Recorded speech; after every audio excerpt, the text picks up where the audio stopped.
Mula po dito sa Philoil Flying V Center sa City of San Juan. Nagsama-sama po ang pinakamahuhusay na college volleyball players sa buong Pilipinas para makabuo ng 12 teams na magtatagisa ng lakas at husay sa Collegiate Conference ng Premier Volleyball League. Hatid sa inyo ng ABS-CBN Sports at live na live po tayo dito sa SNA Channel 23, SNA HD Channel 166, the Filipino channel at sa #1 sports website sa buong Pilipinas, sports.abs-cbn.com. Ito po ang ating pangalawang laban. Ngayong araw ng Lunes, ang UP Lady Fighting Maroons at ang Adamson Lady Falcons maghaharap sa kauna-unahang pagkakataon. Magandang gabi po sa inyong lahat. Salamat sa panonood sa amin. Ako po si Eric Tipan at nagbabalik para sa kanya sa pangalawa niyang stint na mga pagiging analyst dito sa ating ABS-CBN Sports Panel. Pakilala ko po ulit sa inyo mula sa Ateneo Lady Eagles, Therese Gaston. Therese, magandang gabi. Magandang gabi, Eric. Magandang gabi, Roxanne. Magandang gabi, mga kapamilya. I'm so happy to be back here. At nabanggit na po ni Therese, pakilala ko officially ang ating panel at large, Roxanne Montealegre. Hello Eric and hello Therese at hello sa ating mga kapamilya na sumusubaybay dito sa PVL. Alam nyo, ang ganda talaga ng games natin today kasi nasubaybayan na natin sa Open Conference ang Lady Falcons at Lady Maroons. So titignan natin ngayon kung ano ba yung mga improvements nila, saan ba sila nag-grow. At syempre para sa ating mga fans talaga yung mga players dito, may mga returnees, meron din dyan mga key holdovers at meron din tayo of course newcomers. Well, nabanggit ko po kanina na 12 teams po tayo. Marami-rami ang maglalabo-labo at maglalaban-laban dito sa ating Collegiate Conference. Tingnan natin ngayon, broken down into two groups as per usual po sa ating PVL. At Group A, Group B. Ang ating makikita dito, 6 na teams parehong koponan. At matanong kita, Therese, who do you see as yung mga aangat, aabante at malalakas sa kanilang respective groups? Well, alam naman natin na mahigpit po ang ating kompetisyon mula sa dalawang grupo na to. Pero I think at this moment, it's anyone's game right now kasi we have here the top teams from both the NC at saka yung UAAP Collegiates po. So tingnan natin kung sino. Tama ka naman doon, Therese. First game pa lang lahat. Ngayon pa nga lang itong team na UP at Adamson magkaharap. At malalaman natin ngayon yung format ng ating Collegiate Conference. Yes, alam naman natin yung 12 teams ay nakahiwalay sa Group A and B kung saan sila lalaban ng single round robin per group. Tapos mula doon, yung top 2 teams will advance to the crossover semifinals, best of 3 din po. And yung winners doon ay maglalaban naman sa best of 3 final series at yung runner-ups noon ay lalaban din ng best of 3 battle for third. So no big surprises para sa mga manonood ng PVL. It's practically the same format, crossover sa dulo, semifinals, best of 3, all the way to the finals. Ang nakaka-excite lang para sa mga fans, of course, is the fact that yung paborito nilang collegiate teams ang maglalaban dito in preparation for the NCAA volleyball season and UAAP volleyball season. And speaking of the teams, Roxanne, sino ba ang ipapakilala natin dito sa mga manonood? Yeah, syempre we have a treat for the PVL fans, yung mga bells dito sa volleyball. Mas kilala natin ngayon ang mga Lady Falcons.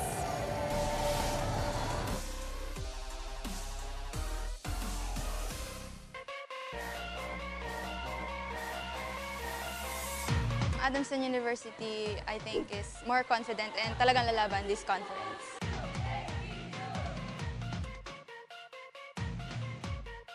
This conference, yung mix ng Adamson is babalik si Fen Emnas and Joy Dacoron. So, last year, diba, parang hirap kami, yung UAAP hirap kami sa setter. So, malaking tulong si Fen na bumalik kasi talagang kailangan namin. Kasi hindi naman kami pwedeng manalo ng puro spiker lang. So, kailangan talaga yung magaling na setter. And si Dacoron na mas pinakamalaki sa amin. So, malaking tulong din siya sa amin.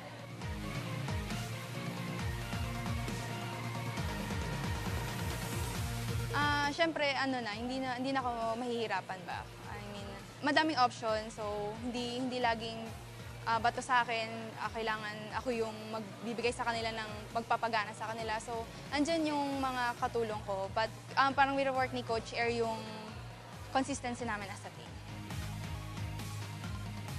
Yung after naman ng conference, hindi naman siya nagalit sa amin kahit na hindi kami nanalo this last game namin. Parang sinabi na lang sa amin na sana may natutunan kami and habang natututo kami, dapat mas mas na umaangat yung level namin sa paglalaro. And sa parating na conference, sana yung mga natutunan namin is ma-apply namin for this conference. And sana mas maging consistent pa kasi nga last conference nga parang hindi ganun ka-consistent yung bawat isa.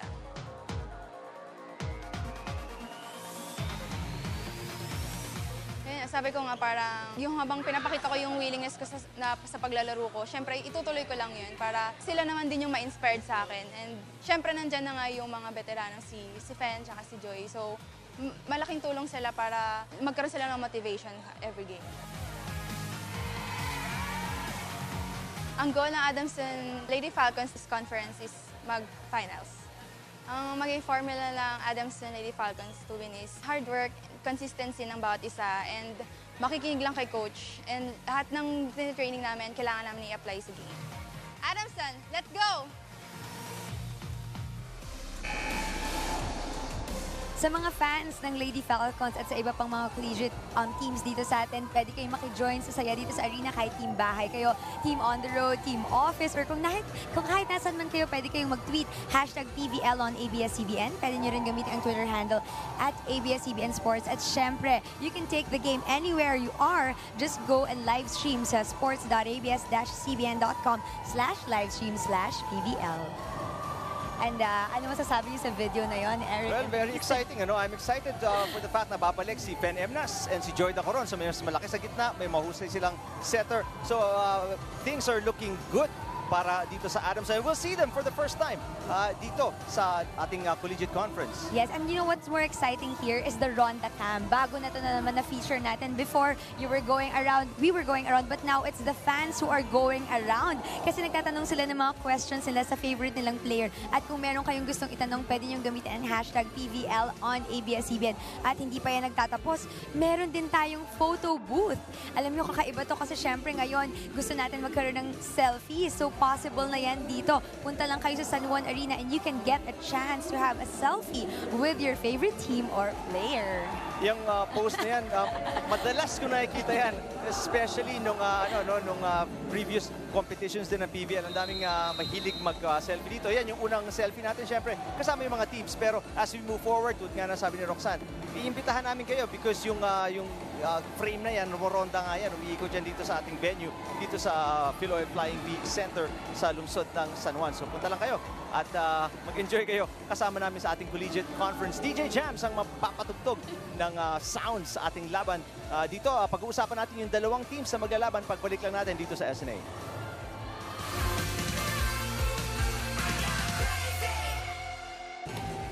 Tama nga po yung nababasa nyo. Collegiate Conference po to ng PVL. Ang parehong koponan, nag-protocol po ang tawag dyan. Nasa kaliwa ninyo ang UP Lady Fighting Maroons. Sa kanan naman ang Adamson Lady Falcons. Magandang gabi po ulit. Salamat sa panonood sa amin. Nasaan man po kayo? Tulad na sabi ni Roxanne kanina, nasa trabaho, nasa biyahe, nasa office pa, o nasa bahay. Eric Tipan kasama si Therese Gaston at Therese. Pag-uusapan natin nung unang-una yung University of the Philippines Lady Fighting Maroons koponan na nagiging heavy favorites na. Nasaan man sila, whether it be a commercial league o sa UAAP. At of course, dahil sa dala ng record nila yan, ang gandang performance sila, pataas ng pataas, umaangat, and therefore, volleyball fans are loving their output so far. Yes, alam naman natin ang ating Lady Maroons ay nag-fall short sa Final Four at nagtapos sila ng 7-7 sa UAAP Season 79 tournament. Despite the loss of their key veterans Kathy Bersola and Nicole Chamzon, susubukan pa rin nilang lumaban being led by their head coach Jerry Lee. Well, what have you noticed so far from key players na nagbabalik? Estraniero, Molde, Carlos, with a year under their belt, more experience. How do you see them leading their team moving forward dito sa Collegiate Conference? Well, I see that they will definitely take everything that they've gained from the past previous conferences, hindi lamang po sa UAAP kundi sa PVL, at they will try their best to move their team forward in terms of leadership and skills. Alam naman natin na susubukan talaga nilang to have better improvement in their standings. Well, so far, nakikita natin, especially those three players na nabanggit natin, Therese, they have been really performing up to par, and in fact, tumataas at tumataas yung kanilang averages and leadership skills. And speaking of leadership skills, alamin natin yung game plan ng UP Lady Fighting Maroons dito sa ating Collegiate Conference. Nakausap kanina ni Roxanne ang kanilang team captain, si Tots Carlos. Thoughts, what were the takeaways of your teams when you joined the Open Conference last season?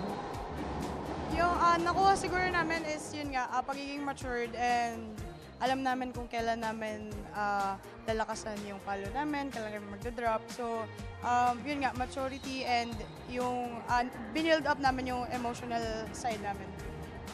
And ano ba yung sikreto nyo ni Isa Molde for contributing a lot to the team, especially in scoring outputs?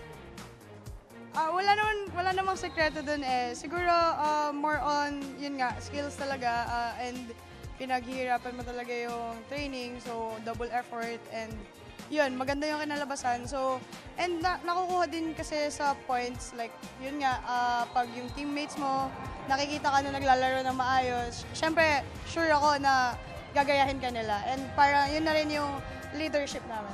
And for today, what is the mindset of the Lady Maroons coming up against the Falcons? Yun nga, huwag kami mag-relax kasi yun, alam naman natin na natalo na yung Adamson last conference. Pero hindi natin alam yung mangyayari bilog pa rin talaga yung bola. Yes, and we are so excited to see you guys play. So stay tuned, Eric and Therese.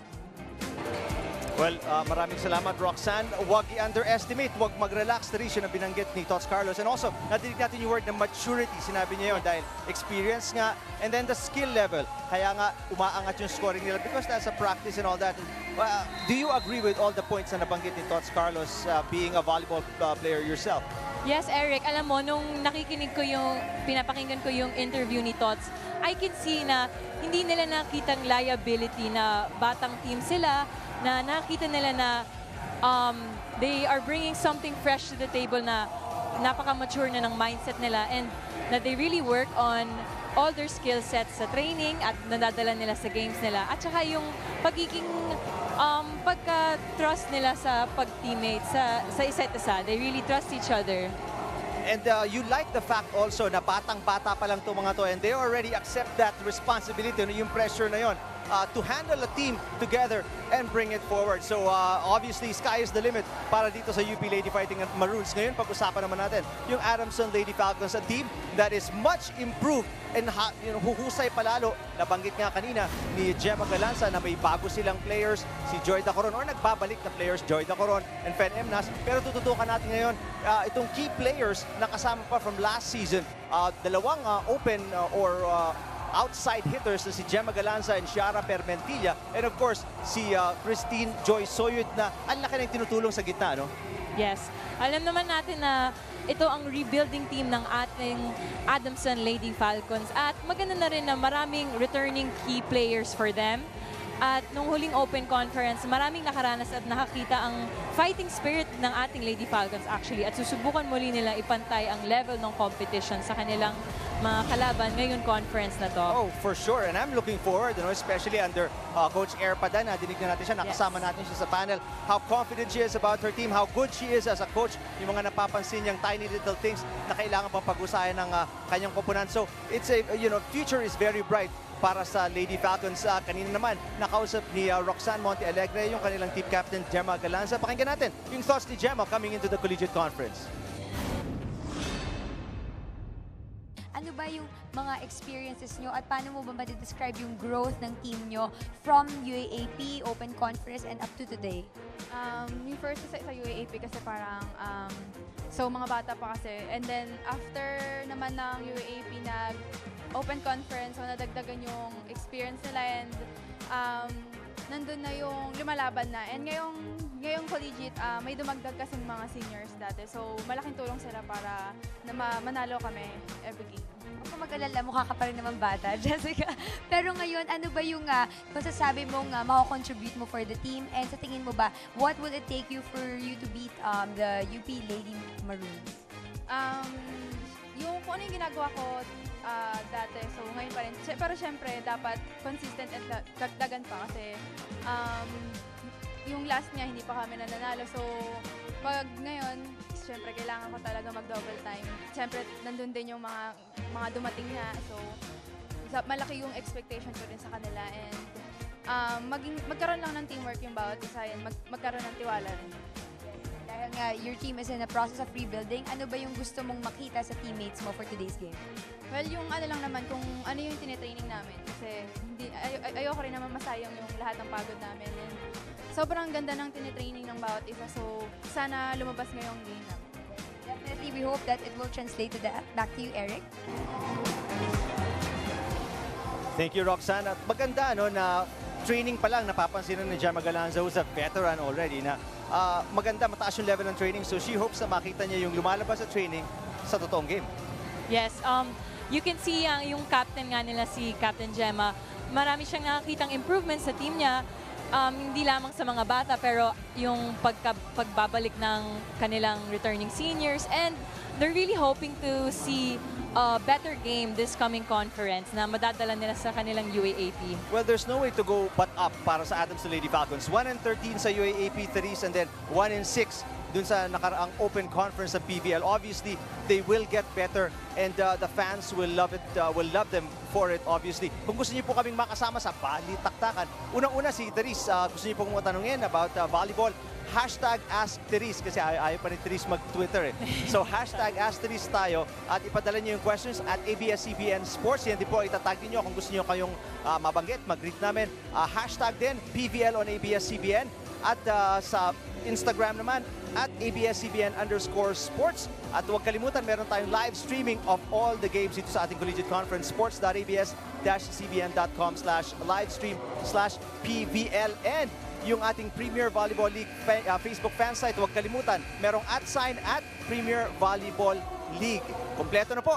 Kompleto na rin yung teams natin. Handang-handa na sila, DJ Jams, magpapatugtog ngayong laban ng Lady Maroons at Lady Falcons. Set number 1, susunod na dito lang sa SNA.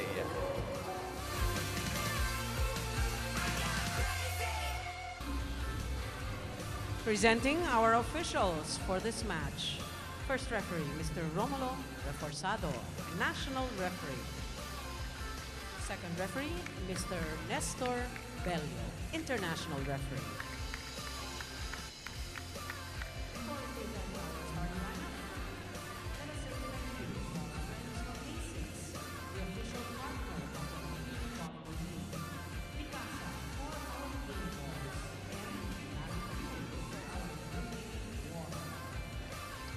And now, let us welcome our Lady Fighting Maroons of the University of the Philippines.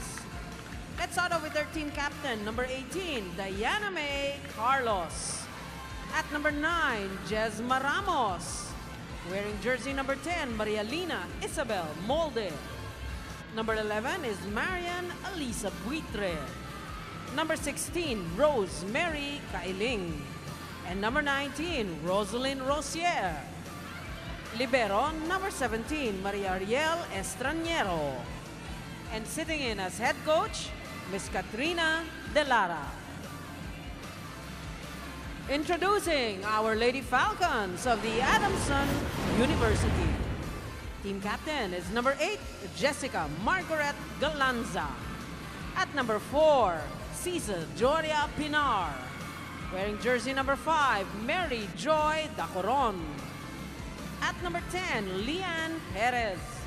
Number 13 is Christine Joy Soyud. And number 17, Fenella Risha Emnas. Libero, number 14, Tony Rose Ponce. Head coach, Miss Eres Ada.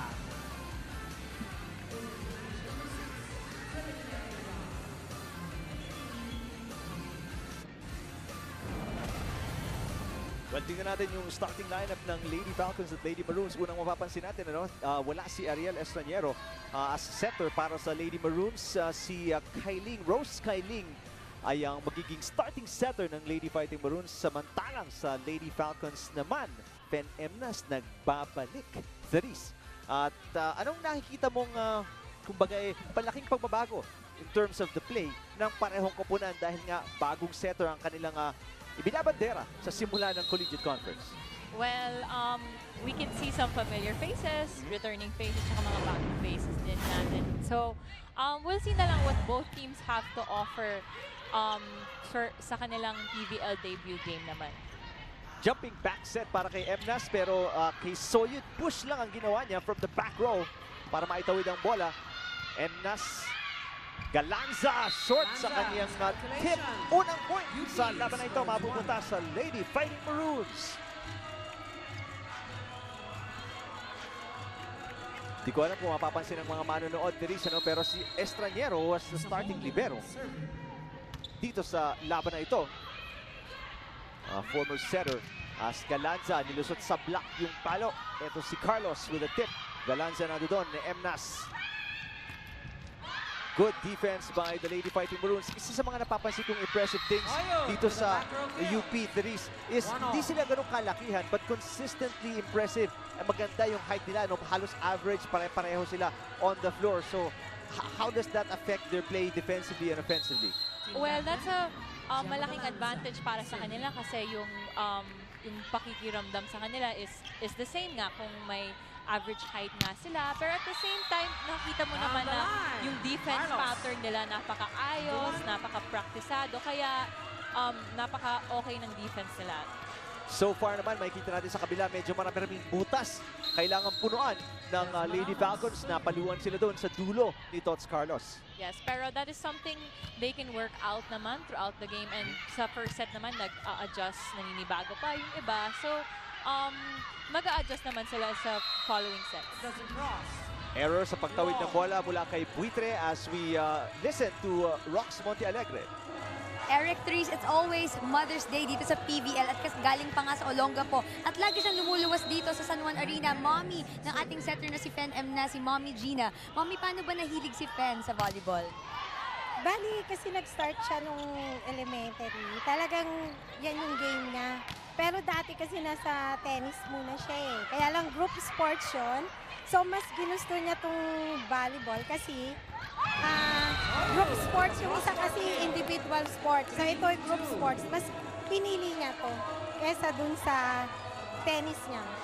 Ang role po niya ngayon, starting setter siya ngayon. Ano po yung sa tingin niyo mako-contribute niya sa pagkakakilala niyo po sa anak niyo? Si Fen kasi, very passionate siya talaga dyan sa volleyball. Talagang yung buong time niya, nauubos yan aside from her studies. Yan yung pinagkakabalahan niya talaga. So, talagang hardworking siya pagdating dyan, passionate pa. Kaya makakatulong siya talaga dyan sa pagbabalik niya sa Adamson. Yes, at syempre po, I'm sure ma-excite ngayon si Fen dahil kayo mismo ay na-interview natin dito, Eric and Therese. Salamat, Roxanne. This Gina Emnas, ang mother ni Fen Emnas, mula pa sa Olongapo bumiyahe on a Monday. Back to work Monday for everyone pagkatapos ng long weekend, and yet lumuwas siya para mapanood yung kanyang anak. And nakakatuwa, no? Na dati na rin atleta, ibang alang sport, Therese, tennis, bago lumipat sa volleyball. How about you? I mean, I'm sure fans gusto malaman. Was there any other sport before volleyball na pinasok mo before you eventually decided na volleyball is for you? Ang unang passion ko naman na sport ay nagsimula talaga ako sa swimming. Pero I started to play volleyball and then I found myself being drawn to it. Ayun, nag-start ako. Hindi na ako nag-stop. So, tuloy-tuloy na yun. Halos parang pareho din yung tinahak na landas ni Fen, ano? I mean, individual sport, ang swimming more or less. And then, you transferred to team sport as you see Emnas here. Pero again, nabanggit mo yung defensive pattern ng UP, solid, and pinakita nila yun doon. Tuloy-tuloy nga yung defense pattern ng UP, kaya nakikita nga natin na ang team nila nakakasimula ng maayos, they're able to get good first balls, and makaka-atake nga sila ng maayos din. So what you like about Fen Emnas, napansin ko lang, is how fast she's setting for Adamson, ano? And their plays mas crisp, mas malutong, at mas mabilis tingnan. Pero walang kasing bilis sa palo ni Tots Carlos. Yes, pero yung kay Emnas talaga, it's maganda nakita natin na you can see na hindi lamang sa sets niya, pero yung presence lamang niya sa court is big enough for their team na yung leadership niya. And kasi as the team, pag nakita mo yung setter mo na confident siya and nagli-lead siya, as a spiker, you have confidence in yourself as well. Nagtatranslate, ano, parang nakakahawa. Good play by Marian Buitre, finding the opening every year.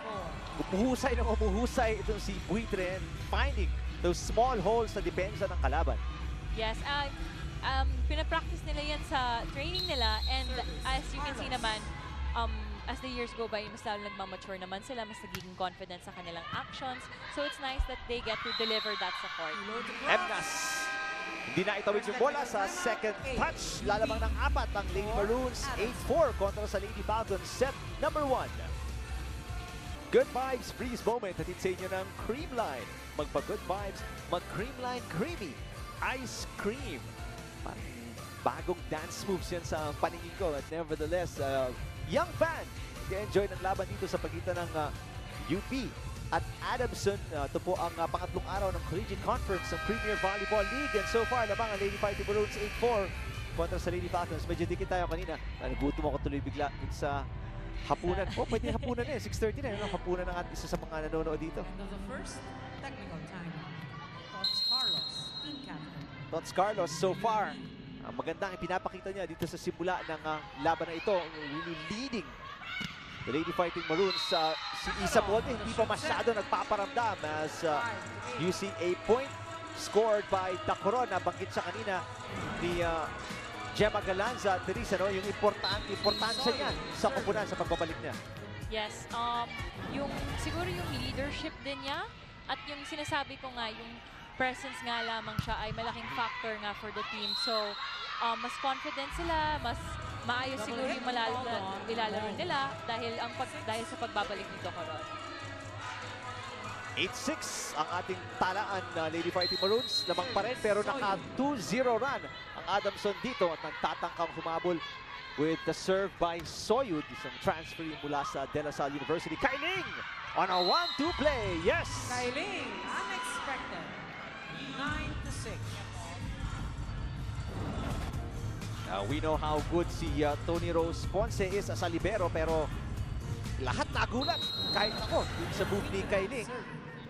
She was a backup setter ni Coach Jerry Yee sa lineup nung si Ariel Saniero pa ay starting setter, pero dito talaga nagpapakita ng galing at husay with a variety of plays na maibipito doon. It's Kontra nice. sa Adamson. It's nice to see na she gets this kind of exposure na for sure lalakas yung confidence niya and yung experience niya sa court and madadala din niya sa upcoming UAP season. Kita niyo yung net violation na itatawag sa Adamson kaya babalik sa 4 ang kalamangan ng UP dito. Galanza a-atake down the line outside. 11-6. At this point, Therese, as we take a look at yung atake dito ni Gemma Galanza, anong kailangang ayusin ng Adamson at kumakawala na ng konti itong veteranong UP team? Nakita naman natin na lahat ng attacks nila is with intentions, like yung down the line ni Galanza. Nakita mo naman, she was really targeting a spot. So, kailangan mas focus lang sila and more precise sa mga attacks nila and they'll get there eventually. Galanza got a good look doon. May nahatak si Joy Dacoron na blocker. Nahuli ng bahagya. Isang blocker ng UP at si Ramos. And nakakita ng konting butas doon si Galanza to score. And an ace pa para sa Lady Falcons. Didikit na naman sila ng bahagya dito. They're down by 3.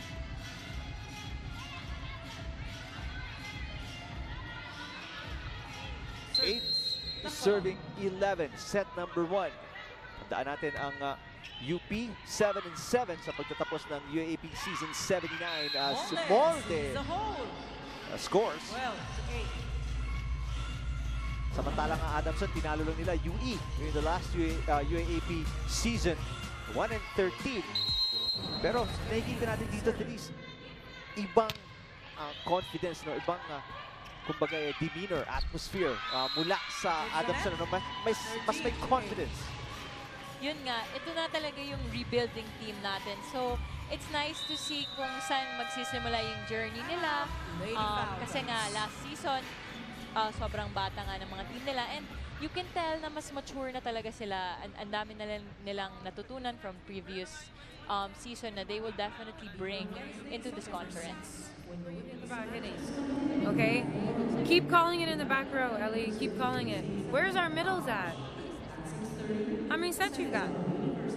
0, and it's not really the pass. We know how to set you guys off the net where the pass is, but we need you. We need to get involved, okay? First ball.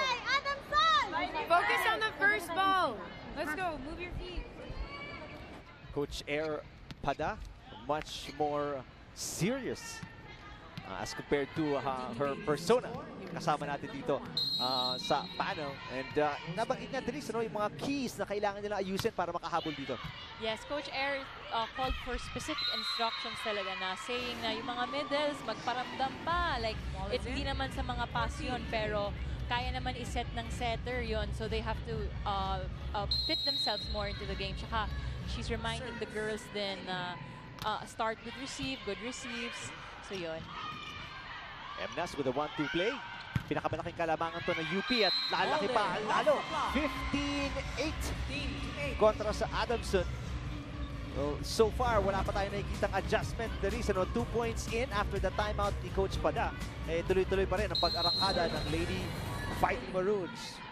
Yes, pero you can see sa Lady Maroons na parang yung ginagawa nga nila as of now is very simple plays. Tsaka more on mind games. Parang papaluin nila pero i-drop na lang nila.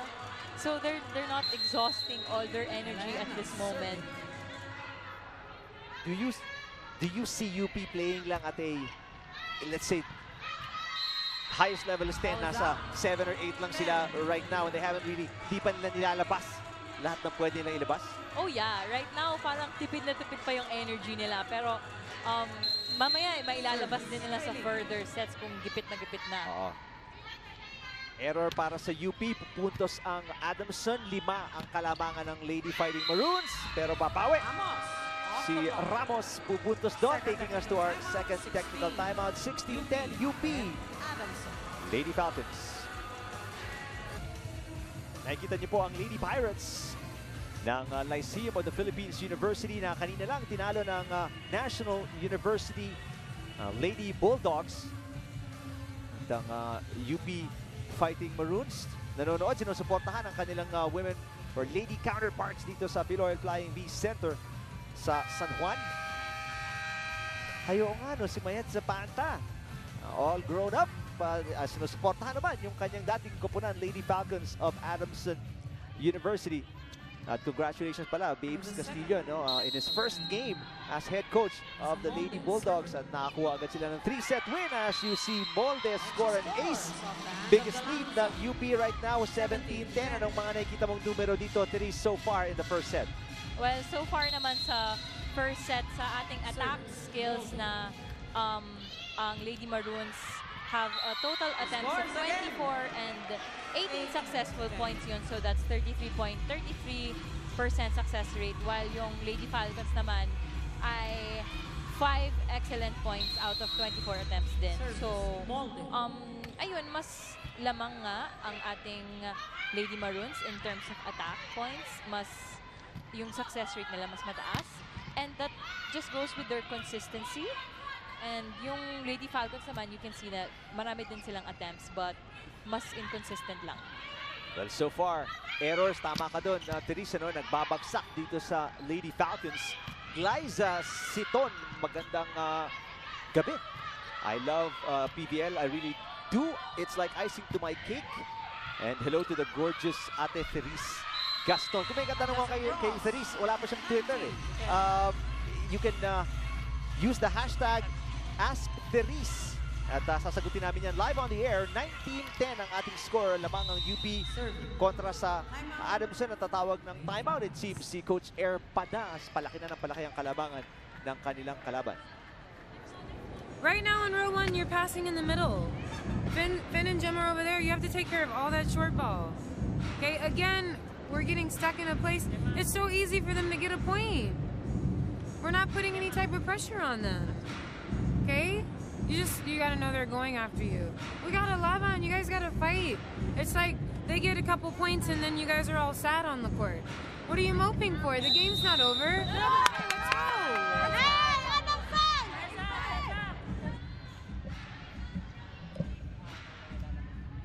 Napansin nga ni Coach Air Pada na medyo bumagsak yung kumpiyansa ng kanyang koponan after a very strong start in terms of their performance and yung kanilang look on the floor. Pagkatapos lumabang ng kalaban ng UP, medyo bumaba nga yung kanilang performance. Ayel is back as the libero. Go UP! Yakang-yakan nyo itong laban na ito, sabi ni Giruni. Sabi naman ni Lana, rooting for Adamson for tonight's game. God bless your game, Lady Falcons, especially to Gemma Galanza. Love you all. Sino pa ba nasa Twitter ngayon? Gerson or Gerson Berug. Earlier, Lady Falcons. Now it's Therese Lady Eagle. Hashtag Therese. If you were to coach an NT, a national team, who will be your first? Masasagot ba yung katanungan na yun on the spot, Therese? Okay, sige, on the spot. Well, para naman sa akin, I like the mga veteran players, but at the same time, I also like yung mga rookies, yung mga nagdadala ng freshness sa team. So, kasi for me, mas kilala ko siguro yung laro ng aking mga teammates and yung mga matatagal kong mga kalaban sa UAAP. So, siguro I would choose them like for one of my spikers, I would choose maybe Carlos kasi I can see her consistency at saka yung husay niyang kagaling kahit bata siya. I would of course choose my team captain for a long time, si Valdez. And as my center, I would choose Morado, of course. But I would also put Kim D. Sorry, may pagkabias talaga. But I like how these people play. At saka I would put Makandili for my libero.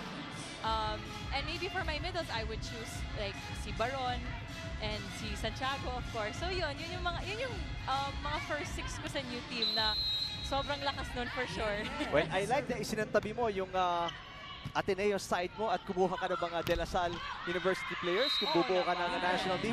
Coach Therese. Well, you can't go wrong naman with their performance in the UAAP as well. And a lot of the players I mentioned din talaga are in the national team right now. So, ayun, husay nila. Oh naman, rightfully chosen, of course. Medyo na on the spot ako doon. Kung may katanungan pa kayo, willing na willing si Therese. Sagutin lahat yan. Hashtag #AskTherese. Sa Twitter lang, i-tag niyo at ABS-CBN Sports. May error, it seems, sa rotation ng Adamson. Libreng puntos na naman para sa UP. 8-point lead. Pinakamalaking kalabangan to ng Lady Fighting Maroons. And it seems, habang tumatagal, lalong dumadali ang laro para sa UP, Therese, ano? Yes, yung performance nila now is just very consistent. Tsaka, they really look at each other na they know what they're gonna do. So, may connection nila na it's very good and it's what's helping them na lumamang talaga sa set na to. Well, maganda yung pagkahatid ni Emnas doon kay Dacoron. So, she scores Flora, one of the outside hitters ng Adamson last season. We'll check into the game for the first time at she will serve 15-22. And UP ngayon, kahit anong iba to, kahit sino ipasok, tumutulong. Escutin coming off the bench to replace Skyling. Cynthia Escutin will put up a good set for UP to score.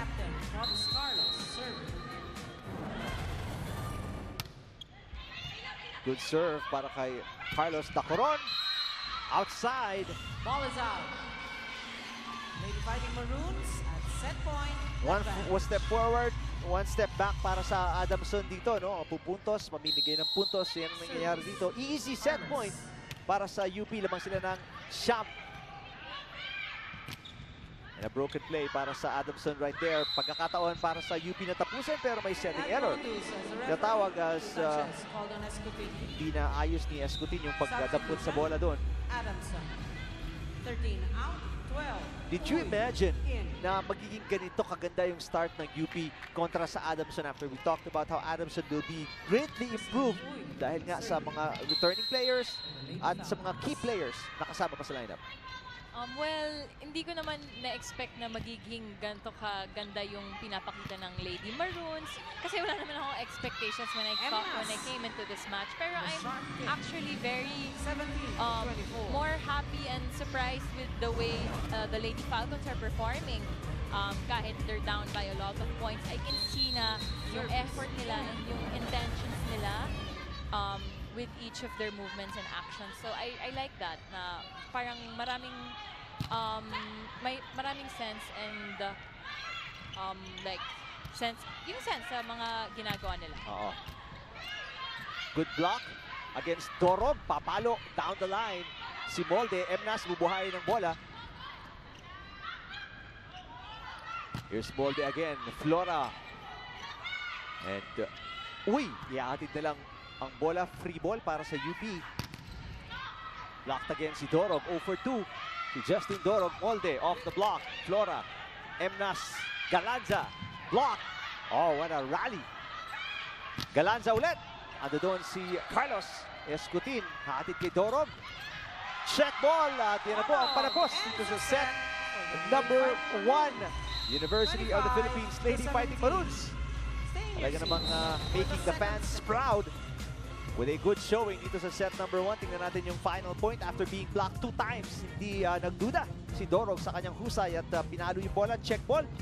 Patama, ika nga para tapusin ang first set. Very comfortable fashion, 25-17 kontra sa Adamson.